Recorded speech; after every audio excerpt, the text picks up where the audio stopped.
Hello, friends, and welcome to the Optimized Advisor Podcast, where we focus on optimizing the well-being and best practices of insurance and financial professionals today. On this show, our objective is to help you optimize your life, optimize your profession, and learn from other optimized advisors. I'm your host, Scott Heinela. We hope you enjoy the show.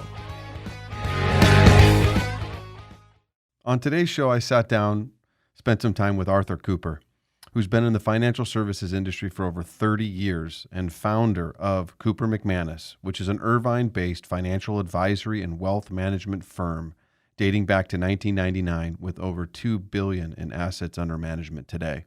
Arthur considers himself an educator, teaching his clients to reach a new level of financial knowledge and understanding. He's adamant that people need to understand their current financial situation in order to make appropriate decisions concerning their financial future condition. Arthur is also a certified financial planner professional and active in the community. He is a family man and a father, and I had a great time sitting down with him to learn more about his background and his interests in life. Hope you enjoy. Arthur Cooper, welcome. Thank you. It's really good to have you here. Thank you for taking the time to join us here in our little abode here, our studio. Talk a little bit about your practice, your history in this business, which has been, 2 years now? Yeah, about that. About that, yeah. Add another 30 to it and right. Starting to get close.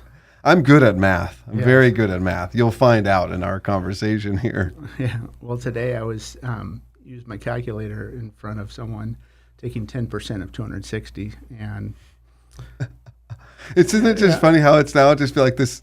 It's a transaction of not even processing. Technology helps, but also is a crutch. Autopilot. Yeah. Wait, I'm pretty sure I have the capacity to handle this. Yes. Thank goodness it wasn't a client. Will Smith was probably there. That's right. And I'm sure he gave you a hard time about that. He's like, yeah, 10 points. Yeah, the CFA of your team. Exactly. Well, seriously, thank you for coming in.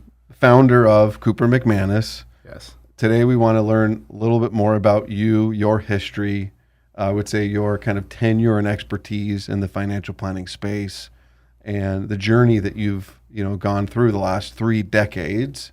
A number of things that we can kind of unpack and discuss. So again, thank you for being here. No worries. How did you find the financial services industry and why would you do such a thing? Okay, well, first of all, for many years in college, went to Cal State Fullerton as an engineering major. Okay. And I thought, I'm going to be an engineer. I'm going to build airplanes, design airplanes, what have you. It's interesting. Many of our guests that we have particularly discussed, as optimized advisors running successful practices, began their journey in engineering, not with any intention to be a financial advisor, wealth manager, or whatever you want to classify yourself as. Yeah. So how did that happen? So the switch was, it was a summer class. I was taking thermodynamics. Okay. And, I was in a class of about 50 people, and it was like one of those summer classes where it was 5-hour class instead of like 2 times a week or whatever. It was a 5-hour class. What year-ish was this? How long ago? That was probably 86. Okay, mid-'80s. Okay. And, so the teacher who spoke very poor, very broken English and talking about thermodynamics, he's using a pen as an example. Mm-hmm. He's saying, okay, the pen is made out of titanium. Mm-hmm. It's spinning on its axis this way at a certain velocity. It is spinning at this axis off center at this velocity, mm-hmm. and it's moving across the room all at the same time. So one of the things we're going to be calculating is at what point will that material fail and where will it fail?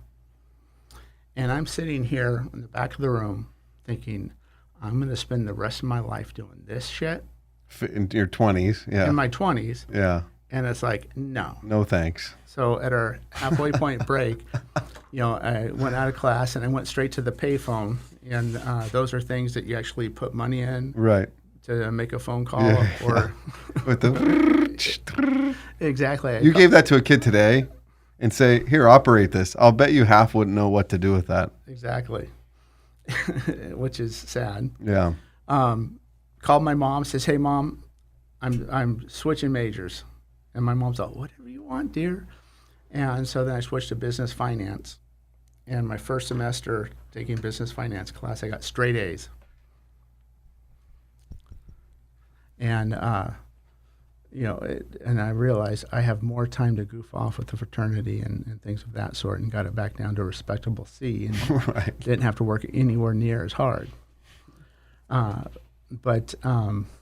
And all this was at Fullerton, right? This is Cal State all okay, at Cal State okay. Fullerton. So you'll love the transition into this career, though. Okay. So I went into I was taking a business finance class, and then I knew that I kind of wanted to go into financial planning, so I got an internship at Dean Witter. Okay.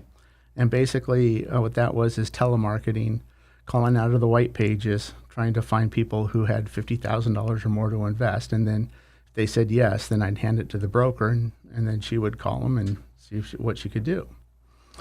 So my mom. And this was late 80s then? This was early 1987. Okay. So I'm wearing my little knit square tie, from way back when, short sleeve shirts, and Pounding the phones. Yeah, and just dialing, and it's like kind of sucked, but I was getting college credit for it, so I was like, all right. And I came home from school. I commuted, and looking back on it, I think, okay, there should have been a red flag here, but it bypassed me completely. But my mom goes, "Hey, honey, you need to talk to the guy washing our windows. He's a financial advisor." Oh, man. And so I did, and he's with A.L. Williams. If you Oh, yeah. And so I go to a Buy meeting, term. buy term, invest the difference, That's right. which became, well, actually now is Primerica Financial Services, the multi-level marketing of financial services. So I ended up joining A.L. Williams and became a regional vice president, Okay. which really meant nothing. My best year ever, I made $20,000. Wow. And it was all from my own production, not from recruiting. Being a so much. manager. Yeah. Wow. And, then from there, and the window washer, he was gone. And I hadn't seen him for years. But there had to have been things that you've learned in that company, within that time there. I mean, Oh, yeah. the sales and marketing engine had to have been just completely. Yeah. So the sales aspect was never a strength of mine, but I was coming from an engineering major, I Right. was very analytical. And anything they said in training that this was a fact, then I would kind of verify through my own calculations, my own way of figuring things out. Yeah. I was very skeptical. And determine whether or not this is Yeah, factual or this is absolute. yeah. Well, exactly. So anyway, flash forward 3 years. So this is 1987. Flash forward 3 years. I come across the same window washer guy, but now he's selling security systems for Brinks. Oh my gosh. He goes, "Oh yeah, I just talked to this company called IDS, and they pay a salary while they train you." I'm thinking, "Oh, that might not be too bad." This is innovative. Exactly. What they don't tell you is, they pay you $2,000 a month, but they charge you $1,800 a month of expenses. Oh no. Yeah. So the big thing there, people talked about comma checks, and those were checks that were so big it had a comma in it. Right. And so people would be running down the hall and says, "I'm getting a comma Comma check." check. Oh my gosh. And so, I was there from 1990 to about 97. And then...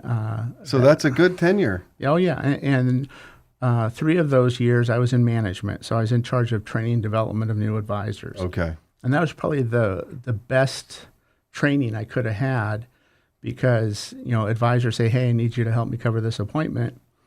And I say, "Okay, well, when is it?" It says, "Well, they're in the lobby right now." Mm-hmm. So in 5 minutes, I'd look through everything. And then as far as the client knew, I'd been working on this and I was intimately involved for weeks. Mm-hmm. Right. And literally had 5 minute, Prep time. And so that really hones your skills Yeah. and your abilities. But anyway, in 1997, I get recruited away to Lincoln, and where they're offering higher payouts, no expenses. So those two things alone. This is Lincoln as the broker-dealer, the investment Yeah. firm. Yeah, okay. Lincoln Financial Advisors. Exactly. And so I ended up being there for about 14 months when I was bumping heads with management. And for some reason, me being outspoken didn't go over very well. Right. So then that's when I left in November of 98, went to Securities Although America. outspoken, a very subdued outspoken person. It's like, Oh, yeah. a lot of the times it's like a ninja creeping up on you, how outspoken you are. You don't really know it until it's like, oh my gosh, I just got hit by the outspokenness. Yeah, well, I've learned some diplomacy since then. That's too. good. Maybe I know the more mature, tenured Arthur Cooper. Yeah, I would hope so. Yeah. That I learned something at least Right. from that amount of time. Absolutely. Yeah, so then that's when I ended up going to Securities America. And Securities America was there from November of 1998 until April of last year. Okay. So 21 Yeah, that's great. Wow. or 22, almost going on 23 years. And a lot of change within that company, not only the industry over those that number of years, but significant change and development within Securities America as well. Oh, yeah. Well, when I started, it was me, myself, and I. Right. I had no advisors working with me. And, when we left, we had 54 advisors. In 2000, I became my own independent RIA. We're an RIA with over $1 billion of assets under management. We were number 4 as far as large offices within the broker-dealer nationally. And, and I'd been involved with executive councils with the firm for probably the last 14, 15 years. Right. And along that journey, you met your partner and founded Cooper McManus. Yes. Actually, I knew David back in IDS days. Oh, did you? Yes. Okay. And So you've known each other quite a long time. Yeah. Then. So he when I was in management and in charge of training and development, he came out of San Diego State University with a degree in financial services. He looked 12 years old. Right. Had an earring. Oh my gosh. And he had a mullet. You both still do look young. Yeah. I mean. Well, David nowhere near as much as he used to. Right. Once he started losing his hair. Hey, it happens. It happens. And so he was like one of those punk kids that was very intelligent, but because he looked so young, he had a hard time developing credibility. But he had more knowledge and understanding of the financial services world than 20-year veterans. Mm-hmm. So he's the one who originally brought in Lincoln. He had approached me and said, "Hey, Lincoln's offering me this, this, and this." He goes, "What do you think? Is it a good deal?" And I said, "Have him talk to me." And so, that's when I went over, and the very next week he went over. Oh, wow. And which, if you ever have him on this, he'll be able to tell you that I took his corner office. They were promising him. Yeah, I will have him on. Yes. We will verify this. Yes. The corner office, and he was a little bummed about that, but I think the rest is history. And so at any rate, David came on board in June of 2001. Mm-hmm. And then that's when the company went from Cooper Financial Group to Cooper McManus. Okay. And, our practices were about equal in size at that point in time. And so we've, steadily grown and didn't set out to bring on a whole bunch of reps or to grow a big branch office. It happened organically. Yeah, at the time, the vision for you two was what? Just basically, look, the reality is the reason I agreed to be a branch manager is at Securities America at the time, they offered 100% contract if you would agree to be a branch manager. Oh, okay. So it's like, sure, I'll be a branch manager. Right, we can do that. Okay. And you had a background in operations and management and all of that. I mean, you came to the table with that expertise. Oh, where yeah. I'd imagine a lot of advisors, they're advisors. I mean, they're Yeah. client facing. They're not. Let's face it. They're not business operators. They're challenged with that. Many of them. Oh yeah, it's a definitely a different role, and it takes a different skill set to work in that area versus client facing. And a time commitment to do it optimally. I mean, to operate a business requires a significant amount of time, and certainly as you start to scale with whether that's other advisors or staff, right? Oh yeah, well, staff, you either love them or hate them, and sometimes you do both at the same time. Right? Exactly. Yeah. Sorry, Danielle. Yeah. Present company excluded. Did you just wink at me? I did not. I can though. So with that, you two came together, you and David, and Cooper McManus was born, and there wasn't this real intention to, okay, we're going to scale this thing with advisors, but here we are, 2021, and you've got what, 30, 40 advisors within the network? Yeah, we lost 8 advisors when we left Securities America. That stayed or went wherever. Yeah, that stayed, and so we're about 46, 47 right now. Okay. And so you were in excess of 50. Yes. Okay. Wow. And now you're just right about there. Yeah, well, I'm hoping by the end of the year we'll be back up to where we were. Okay. I've brought on a couple people since. Well, more than a couple, 3 or 4. Okay. Is it bad that I don't even know those numbers? No, it's been a year. That's okay. Yeah.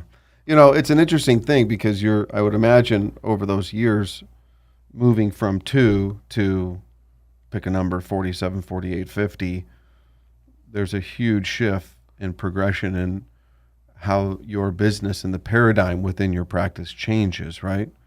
So can you speak a little bit to some of that and how that's developed over the years and what challenges a firm like that faces?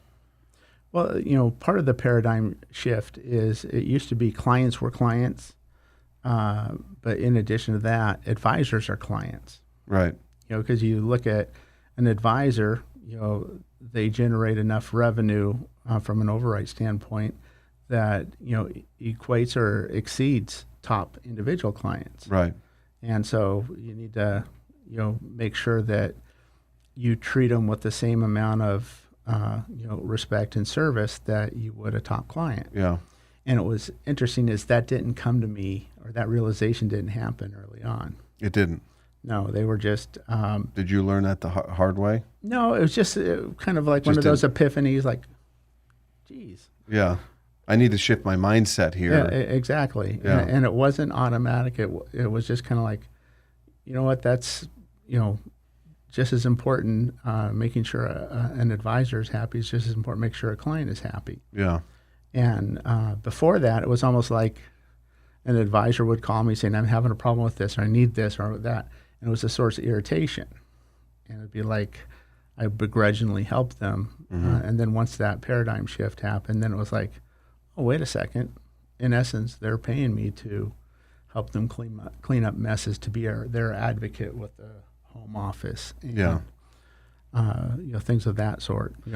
Would you say that is the predominant role that you would play today as a champion for your customer, the advisors, and providing service? I would imagine there's oversight from a compliance and suitability standpoint that you provide expertise and insight in. But what else is there? Am I missing things? Yeah. I still maintain my own client base. You do? Okay. One of the services I provide for the advisors is I'm their default succession plan. So if there's an unexpected death, something along those lines, then I will make sure that at least we've created a mechanism so their family can continue to receive revenue.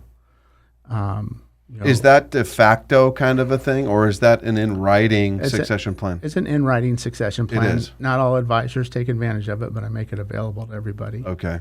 They should have a succession plan. And last year, I actually had to implement one unexpectedly. Yeah. Yeah, that was tragic. And so at any rate, from a staffing standpoint, I have 2 full-time compliance people. and that are much more diligent and pay attention to the details than I ever would. Right. As looking back, I don't know how I've achieved level of success, because for the most part, I'm lazy, put things off to the last minute, and but years ago I participated in strategic coach, and one of the things our coach says if I hire people that have strengths where my weaknesses are to fill in those gaps, do I really have a weakness? Right.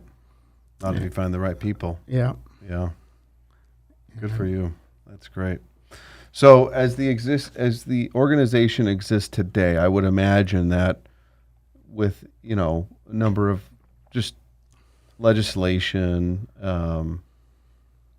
culture, just the paradigm at large of the shifting from what used to be probably all commission based as an existence to where are you predominantly advisory now as a firm, or is it still, what's the mix of revenue? What's the revenue model look like today? Generally speaking. And do you have subcultures within the 50 advisors? Yeah. So there's advisors that are almost exclusively advisory based. Okay. And they're 80-90% of their revenue is purely advisory. And then there's a handful that don't do any advisory. But if you look at the firm as a whole, a snapshot, right now it's somewhere between 60 and 70% of the overall revenue is advisory revenue, and the rest is commissions or trails and things of that sort. If you were to go back, let's say 60 months, how much would that have been different? It'd probably been 10% less on the advisory side. Okay, so not much. Not much. So it might have been half and half back then. Now, what would you forecast over the next, say, 3 years? Do you see any patterns? Is it accelerating? Is it heating up? What I would venture to guess going forward will probably come to an equilibrium of probably 80% advisory. Okay. 20% commission based. Okay. And it's a guess, but unless the regulators change something dramatically, I don't see the commission-based stuff going away completely. Mm-hmm. So if you're young and getting into this business now, right, that becomes a very challenging place to be, because I've got to put food on the table. And if I take advisory on everything that I do, how am I going to get to a point of sustainability? I'm never going to get beyond survival stage. Yeah. Well, and that's the challenge of a new advisor is if they decide to go down the path and become an advisor, first and foremost, they have a responsibility to their client to stay in business. Right. Because if their client's going to entrust, their livelihood with them, yeah, and the advisor starves and goes BK, or ends up flipping burgers someplace, they really didn't do their client any good. Back to window washing. Exactly. Yeah. And then selling security systems. So that's amazing. Oh, I know. And but he ended up doing the security systems for about 15 years. I don't know what he's doing now. I've lost complete touch with him. Right. But he went more into corporate sales, like selling builders and stuff like that. Right. Okay. Now I lost my train of thought. What were we talking about? Just advisors, junior advisors, getting into the business today, and like, how do I get beyond survival stage? Well, you got to balance between the upfront commissions and then advisory. And, sometimes you look at products that maybe have a smaller upfront commission that have some type of a trail. Mm-hmm. So you're accomplishing both, unless you're, somebody that has a huge network and you're going to bring on $10 million of assets under management. It's kind of hard to go 100% fee-based or advisory right away. Right. Or the more common way now to enter is you come in as to be a junior advisor in an already established client base, right? A practice, right? And cut your teeth that way. Then you procure clients along the way on your own. Exactly, and then hopefully if you play your cards right, now you have a built-in succession plan where you're the one making the succession when the advisor decides enough is enough. Right. How do we make that happen? I'm just kidding. Yeah.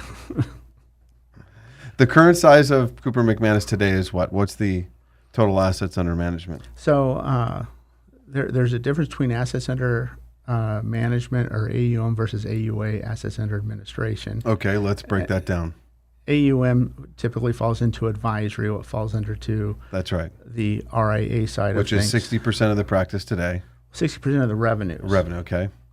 But it's becoming quickly the lion's share of the assets, because right now we have about, and this is a guesstimate, about 1.3 billion of AUM, with another 700 or so of AUA. Okay. So AUA would combine both. So we're a little over 2 billion, looking at both advisory as well as traditional commission-based type assets. And would you say that that is 30 years in the making? Well, yeah, but at the same time, From the genesis. that's the genesis, and Yeah. that's encompassing of all the individual advisors and looking at it as a single, Of course. breakdown. An enterprise. An enterprise. Yeah. Interesting. So with 50 advisors, Yes. I'm diving more and more into this cryptocurrency and the whole world of this, and where the current guideline is of compliance and what a broker can do, can not do, what they can say, what they cannot say. But I have to believe that within the 50, there's interest and questions, intrigue by not just the client, forget the clients, the advisor network within your community saying, where are we at here? Yeah. So that's where the rub is. The regulators haven't fully embraced cryptocurrency. You're starting to see stuff where JP Morgan, I think, just announced that they are making some cryptocurrency options available for their advisors to work with their clients on. Like an ETF or something like that. Yeah, I'm not sure the context of it, What but they yeah, are, but yeah, okay. something similar to that, I would imagine. So, it's slowly getting there, but for the most part, the regulators don't know how to supervise it. Everything boils down to supervision. How can we make sure that this is something that's appropriate for the client? What factors do we need to look at to verify that it's appropriate for the client? Right. And then how do we make sure that we monitor on an ongoing basis to make sure that people aren't just getting taken advantage of? So that's really where the regulators struggle to get their arms around it. And most firms now don't allow you to talk to clients about cryptocurrency. But that being said, we have several advisors that are actively involved in investing in cryptocurrency on their own, personally. Yeah. And there's no prohibition against that. Right. But you go back, 5 years, then that was even a problematic. The firms didn't even want you delving into that area on your own. Right. Same with cannabis. Yeah. Right. It's the same kind of thing. Same type of thing. It's Yeah. not, if it's not generally accepted. States have made decisions to make cannabis fully legal, but on the federal level, it's still illegal. It's an interesting conversation because I've doing more research, and obviously the investment world categorizes, let's just say, cannabis and or crypto, the current topic, of being completely speculative. Well, define speculative. By nature, isn't any investment, can't I make the argument that any investment I make is somewhat speculative, right? Well, there's degrees. There are. If you say speculative of, my account value can go up and down in value, pretty much that would apply to pretty much everything. Everything. Except you're looking at bank CDs or maybe some fixed annuities. But aside from that, speculative is more in lines of, okay, I invest X and it is so risky, there's a potential that I walk away with nothing. I lose 100%. Right. Well, most investments don't have that as a Element of risk. An element of risk. But like, even let's use oil futures. Oil futures went negative for short duration. When was that? 2 years ago, a year ago, or what have you? I would argue that's highly speculative and just a general standpoint. Well, when you talk about futures, it always is. It always is. Yeah. But I can trade that. I understand. So if we have clients that want to trade in that world, usually they have to sign what we call a non-solicitation agreement, meaning, and I'm paraphrasing here, it says, I understand I can and will lose money if I do this. and I understand I'm doing this based upon my direction to my advisor. At my own free will. And my advisor is not making any recommendations to me. To this, okay. And So there's a pathway that a consumer can yeah, do this, but they are doing, I always like to say it's the Home Depot model, that you're doing the DIY version of this. I'm not being your advisor in this capacity. correct. And will... And a lot of that, again, for liability. Totally. Firms, don't want to have these De-risk. clients come back and say, I bought a penny stock. It was 10 cents a share. I thought it was, so low price. It was risk-free. Yeah. But people don't realize if it goes from 10 cents to 5 cents, that's a 50% loss in value. Yeah. So it doesn't, a few pennies movement is significant for a penny stock. Right. Where if you're looking at Amazon, a few pennies is not even noticeable. It's not even noticeable, yeah. All right, so as a $2 billion firm today, what are the biggest challenges that you'd say you face today? And then, let's there first. Well, you are looking at, being able to be nimble enough as the industry changes. And rapidly changing. I mean, with the tax changes and proposed legislation and oversight and everything that we're faced with, right? I mean, it's constant. It's absolutely constant. There's and how does one advisor stay, really abreast and in tune to the landscape that's changing and evolving weekly, it seems right now? Yeah, you need to pay attention to what's going on in your local environment, economy, but also Macro. A macro on a national level as well as global. Yeah. I remember when I was new to the industry back in the 80s and early 90s, the U.S. economy accounted for about 80+% of the world's GDP. Mm-hmm. Not anymore. Today, yeah. So you can't say, whatever happens in the U.S., kind of dictates everything else. Right. It's not so much the case anymore. Yeah. And emerging markets, some countries are quickly going from emerging status to developed status. Yeah, absolutely. And they're economic powerhouses. Right. So you need to be kind of aware of that, and you're getting your information from all sorts of sources. Right. Because and the role of the advisor kind of matures. Because back in the day, there was no internet, and if I wanted information about Apple or IBM, I had to go to somebody like a broker because they had access to the information where otherwise I didn't have that. Right. So traditionally I want to invest in Apple. I go to a broker, they charge a commission, and so they're charging a fee for the information, for the service to allow that. Now the internet provides better information a lot of times than what the broker has. Right. And instantly. So, and then you can open up, online brokerage accounts, Robinhoods, and do the trading at virtually no cost. So then why do people come to advisors? Well, our roles kind of change from the controller of the information to, providing the advice or sharing the wisdom, whether it comes to, the tax consequences of certain, investment decisions.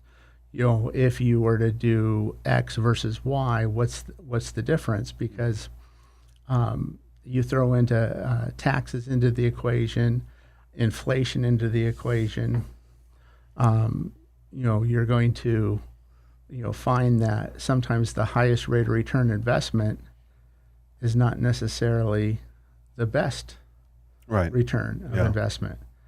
And so you look at what's that overall real rate of return when you take an investment return, then you subtract out inflation, you subtract out income taxes. Right. In some cases, that's a negative net return. Right. And so you want to shoot for ideally anywhere from a 2 to 4% overall real net rate of return after taxes and Over inflation. time. Yeah. Now you're going to build wealth. Yeah. But it's and I would argue now more than ever, it's my interpretation of that too is where my relationship used to exist purely as maybe a transaction, i.e. the example of Apple stock. It's so much more than that now of really being a guide, a coach, not just using the term anecdotally comprehensive financial planner. It's no. What does that really mean, and what does it require of me to live and breathe and emulate with my client relationships? Yeah, well, you have to change like that. You have to, because doing what you used to do or what IMOs used to do isn't cutting it. Right. Yeah. It used to be product access and payouts. Correct. Yeah. That's a dime a dozen now. It's a commodity. Right. So what's going to make people use you versus somebody else? And it's all those additional value add. It's the things that you don't necessarily directly get paid for. Right. But at the same time, it provides value and education that gives the advisor confidence that, this is a good firm to work with from, advice and guidance, because individual products change so often. Yeah. And this is a relationship business, right? I mean, part of it too is the human element of it, of creating experiences and memory. What is the experience that you want to create with your advisors, and what is the experience that your advisors want to create with their clients, and all the way through every relationship? I mean, at the end of the day, you want to do business with people you don't like? Oh, no, you want to do business with people that you do enjoy. And now, for you and I, that's not the case yet, but we're working to get there where we enjoy each other's company and all of that. Yeah. I'm just kidding. Well, if you wouldn't be such a pain in the ass. We have a good time. And if you had better staff. That's true. Yeah, we're working on that. I'm kidding. Boo. So, I mean, it is an element of doing things outside the box, right? And thinking outside. So on that note, one of the things we did that was very fun, let's get off financial services and just having a good time, and one of your passions in life, as we segue, is guns and marksmanship and that Artemis Institute and all of that. And doing that was a fantastic example of doing something not traditional, if you will, or cookie cutter, and adding some value and helping to build hopefully meaningful relationships. No, absolutely. It's funny how I even found Artemis. It was through David, whose father found it. Oh, really? Yeah, and does he live locally? Not anymore, but he did at the time. Okay. He lives up in Santa Barbara area now. Okay. But he was involved, and he invited David to go join him.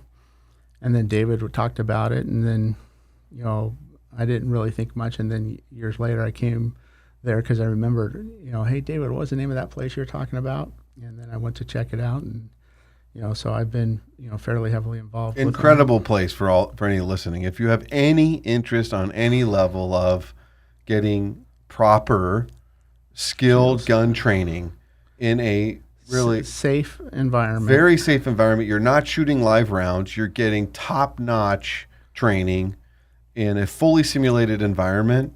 It is an incredible experience. Yeah, the Orange County Sheriff trains their deputies there on certain things. All the instructors are either past or current special force operators, retired law enforcement, SWAT team, what have you. So you get taught by people with very, very unique perspectives, and will take something that seems real scary and all that, and break it down to something very simple. And I think one of the things that they're really good at, people that are scared of firearms, they're scared of what it can do, or even touching it. They don't know if it's going to go off just by touching a gun. Right. It's a great environment to help people overcome that and gain confidence they understand what it is. And some of them go on to become trained and get their CCW, or go on and do shooting competitions, things of that sort. Yeah. And others go there just to get some basic knowledge, especially in this day and age, if they're going to go buy a handgun. Right. Buying a handgun without any training or instruction is dangerous. It's crazy. Completely dangerous. And it's an amazing mindset, because I would argue the general person isn't going to buy a handgun without the intention of it being a device to use if, put into a crisis situation. Well, it's like, okay, It doesn't end with me just going to the range and shooting targets. The proper training should include applying the stress and pressure in an environment that at least some level simulates a high stress, high crisis environment, right? Oh, yeah. And Artemis, and there's a lot of resources that can do that with live fire, but this is a very unique experience where you can do it in a really non-intimidating environment without live fire. Yes. And as you progress, they can incorporate stress in there. And a lot of times you're videotaped so you can kind of see where your mistakes were. Think of in sporting events when you're going over the team films and saying, okay, see how you did this. You could have done this differently. You could have done this better. Same thing with when it comes to putting yourself in a scenario. And a lot of that can be translated to your professional life, your day-to-day life, for sure. Oh, absolutely. How do I respond to different stresses, and what's my thought process? How do I slow things down when everything's trying to speed up and apply that pressure? That's self-assessment. What worked, what didn't work, what could have been done differently. Yeah. What was the outcome, and how could the outcome been different? So we interview through a survey all of our optimized advisors. That's you. Okay. And we ask you a series of questions. And the one I always like to talk about is books, speakers, podcasts. Yeah. And in this particular situation, you had a few speakers that you cited as quite interesting. Yes. So let's go through those real quick. First and foremost, which one do you want to talk about first? Well, the one that was most interesting, or should we hold that one back? Well, it's up to you. All right, let's talk about Richard, right? The captain. Yeah, Richard Phillips. So just to preface this, these are 3 speakers, professional speakers or persons in the limelight that you've had the experience of hearing or seeing, meeting, listening to speak. Yes. And all of these left an impression upon you. Yeah. On some level. Oh no, definitely. Okay. Captain Richard Phillips first. Yeah, which people know as Captain Phillips, Tom Hanks. The movie. What was the name of the movie? Captain Phillips. Is that the name of the movie? Yes. Oh, okay. I know that's the name of the person. I didn't know that was the name of the movie. Okay. Oh, yeah. I've seen the movie. Oh, yeah. Yeah, the pirate ships. The pirates take over the ship. And what ensues is total chaos. Yes. And this isn't In the brief one summary. with Johnny Depp in it, no. No, different one. Different one. And so he was, interesting. I had an opportunity. I ran into him. Was this post-movie? This was post-movie. It was, okay. And, in general, someone asked him when he was doing the formal talk afterwards, this is what was the most understated part of the movie and what was the most overstated part of the movie. And he said, well, the most overstated part says, if you remember, there's a scene where I'm driving to work in a 4-lane highway. If anyone's ever been to, and I believe it's New Hampshire, could be another state, but it's one of those New England states, has ever been to the state, there's not a 4-lane highway in the entire state. Right. And he said the most understated part of the movie is, he says, the reality of the pirates was much more violent than that was depicted in the movie. Of course, Hollywood. Oh, yeah. Downplaying the reality of... Yeah, the ugly part. And, so I'd asked him, I ran into him in the hotel lobby when he was checking out, and I talked to him for about 15, 20 minutes. Very personable guy, down to earth. And, so I was asking him, one thing that I was very impressed with in the movie is a scene towards the end when the 3 Navy SEALs, the snipers, were on the barge pulling the life raft, and it was totally enclosed. Swells were going. Yeah, ocean was rocking. It was on a tow rope, and so there's 3 guys lying down with sniper rifles, and the seas were rolling and up and down, and they were communicating, waiting till before they took a shot that all 3 of them had a kill shot for the pirates. And in the movie, they all pulled the trigger once, 1 shot each, and they had 3 headshots, killed the pirates, and he was rescued, and that was that. So I asked him about that scene in the movie, and he says, no, they all shot twice. I go, well, what do you mean they shot twice? He says, well, after the first shot, I heard the gunfires. I thought one of the pirates had, fired a shot. So I started yelling like, "What the hell are you doing?" Da, da, da. Well, the SEALs had a parabolic mic on the pointed towards the boat, and they heard the yelling, so they thought they wounded one of the pirates. Right, still alive. Still alive. Yeah. So they all shot again. And when it was all over, they examined the bodies.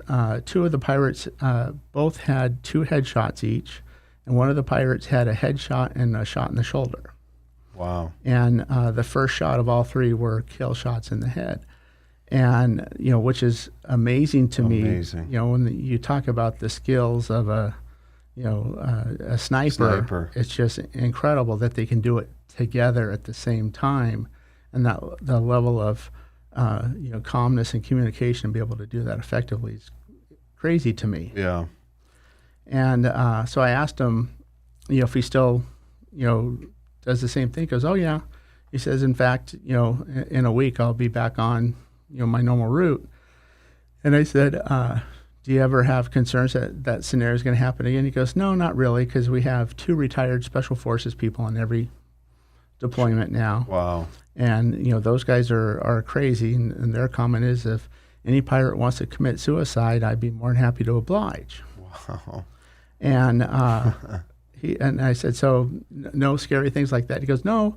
He said, he goes, "About 3 months ago, that was almost more scary than the pirates is the ship lost power. So we were floating dead in the ocean, no electricity, nothing. Just bobbing. In 120-degree weather. Oh, no. And the fresh water was at the bottom of the ship, 14 stories down. So if you needed water, you had to go down 14 flights of stairs to get water, and people were getting so upset." He goes, "I really thought we were going to have a mutiny aboard, and I've never experienced anything close to that." He said, he goes, "But the amazing thing is those, special operators, the retired guys, during all of that, they would work out in 120-degree weather. They'd, put 5-gallon jugs of water in each hand and run up and down the 14 flights of stairs 3, 4, 5 times every day. 5-6 hours a day, they'd be working out at full intensity." And he goes, "Everybody else just wanted to die, trying to get some type of a breeze or some type of a, way to cool themselves off." Wow, if that's not a testament to mindset. I mean, those are special human beings. Exactly. Wow, good for them. But he says, it hasn't changed the way he does anything, as far as, the routes and Right. and Lives things his of that life. sort. That's his passion. That's his career. Good for him. All right, one last speaker, Jeff Baxter. Okay. I don't know Jeff Baxter, but you said we've got it. This is a very interesting person. So, if you've ever heard of Steely Dan or the Doobie Brothers, well, That's right. I believe he's a founding member of Steely Dan. Okay. All right. So he's a musician. And he's a lead guitarist for, Doobie Brothers as well. Okay. And what a lot of people don't know. How long ago did you see him? How long was this? Ish. I'm going to say like 2005. Okay. All right. So not that long ago. And what a lot of people don't know is he has unfettered access to the NSA, the CIA, the FBI, Department of Defense. And he is a terrorism expert. And he is an expert in ballistic missile defense. No way. And wow. Well, he was, his nickname is Skunk Baxter. Okay. Think Doobie Brothers. Yep, of course. And so he just has a big old handlebar mustache. And, now he's all gray. He's got a ponytail, wears cowboy boots, jeans. And his current employer, at least back then, was the Department of Defense. And they'd, put him on loan to whatever. As a consultant, basically? That needed him. Wow. And one of his, things was consulting with the engineers at Boeing on some of their, missile defense projects. Mm-hmm. And just to kind of upset the apple cart, because they're used to dealing with military guys, and he's anything but. Right. And he calls their bullshit, Right. where the military guys didn't know enough too. Right. And so how all that came about was even more fascinating. So when he's on the tour bus, as a hobby, he'd read industry magazines on missile defense from the aerospace industry, just public stuff. And this probably goes way back when. Yeah, back when 60s, 70s. When he's on Yeah. the tour bus. Of course. So he, he's kind of self-taught, no formal training whatsoever. But on a whim, he wrote a white paper on these. If you take this deck-mounted, like battleship deck-mounted missile defense system, and you made these modifications, it might be useful in more of a mobile theater type Right. thing. So he wrote this white paper. So he didn't know what to do with it, so he gave it to a local congressman. Do you remember Dana Robacher? Oh, yeah. So he I've gave it. met him many times, actually. So he gave it to Dana. Did he really? Okay. And Dana looks at it, goes, I don't know what to do with it. So he sends it on to the White House. Doesn't think much about it. He says several months later, the White House called, says, yeah, who's the author of that paper? Is it someone from Boeing, Lockheed? He goes, no, it's just some guitar guy. Why? He says, well, the White House just classified the document. Oh, wow. We need to talk to him. Oh, my gosh. And, so they went through all the security process, vetting and all that to get him all the clearances he has now. But long story short, those modifications of that deck-mounted missile system today is known as the Patriot Missile Defense System. Whoa. Wow. His white paper was the genesis of that, pretty much. Yeah. Wow. I did not know that. So he spoke about that whole journey. Yes. And it's just fascinating. And be careful what you write, I guess. Well, yeah. But the interesting correlation. And he just gleaned that through just reading these magazines. publications. Yeah. Wow.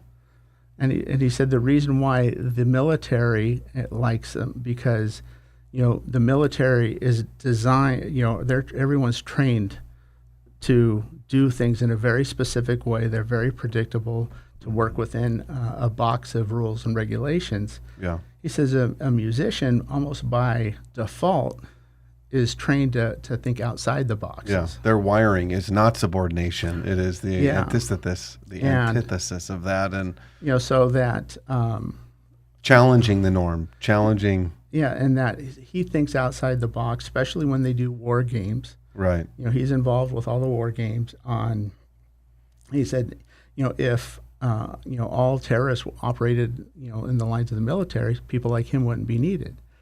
But the terrorists don't say, oh, well, what are the rules? Right. Whatever they can do to cause the most terror. Of course.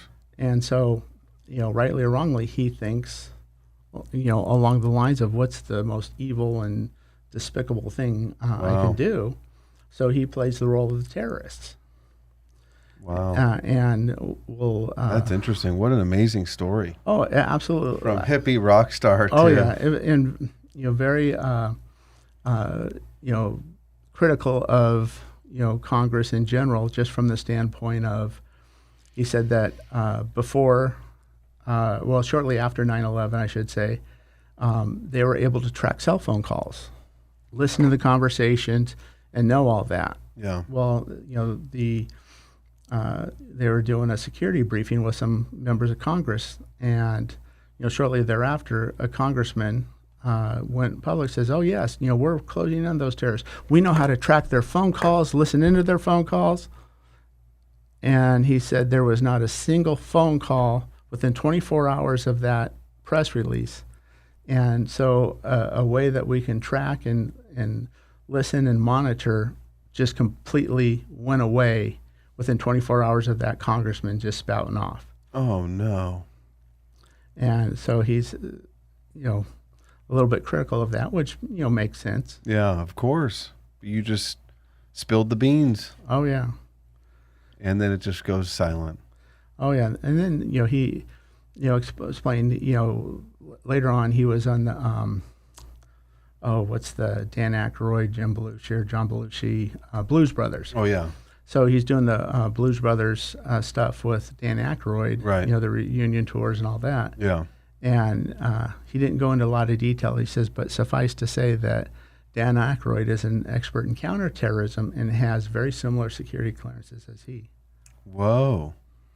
But then he wouldn't elaborate on that too much. Wow, interesting. He Man, does. a whole world out there of that secret intelligence and all of that, of course. I mean, you just don't think that it's the people in the limelight, Yeah. or were in the limelight. Exactly. Wow, interesting.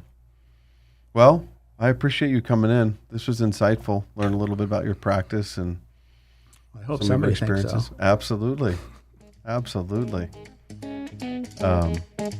Thank you for coming in. Well, you're welcome. Thanks Till for next having time. me.